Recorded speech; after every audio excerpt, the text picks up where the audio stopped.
কিন্তু এই ভাষা জ্ঞানের মাধ্যমেও আবার কিছু আলেম রয়েছেন যারা সাধনা বলে কিংবা সত্য আলেমদের সোহবতে গিয়ে, ওলি আল্লাহর সোহবতে গিয়ে, আহলে বায়তের সোহবতে গিয়ে যখন তারাও ওই তত্ত্বপূর্ণ জ্ঞান হাসিল করেছেন, নিজেরাও খোদার রহমত প্রাপ্তি সৌভাগ্য হয়েছে এবং তারাও অন্যকে সেই রকম খোদা প্রাপ্তির পথ প্রদর্শন করতে পারেন।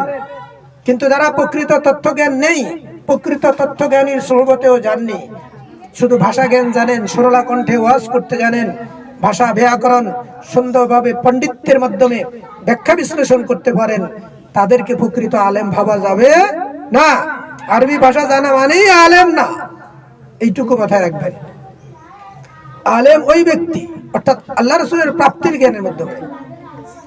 জ্ঞানী বহু রকম রয়েছে, যেমন যন্ত্রজ্ঞানী, যারা এসি ফ্রিজের কাজ করে। আমাদের একজন আসে কাছে দরবারের, উনি এসির কাজ জানে, কিন্তু আমি তো এসির কাজ জানি না, কিন্তু ওটাও তো একটা জ্ঞান। এই জ্ঞানে না, আমি ওই জ্ঞানীকে সন্ধান করতে বলেছি যিনি নিজেও আল্লাহ রাসূলের সন্ধান জানেন, আল্লাহ রাসূলের জ্ঞান প্রাপ্তির জ্ঞান দিতে পারেন। ওই রকম আলেমকে অনুসরণ করবেন, মানবেন।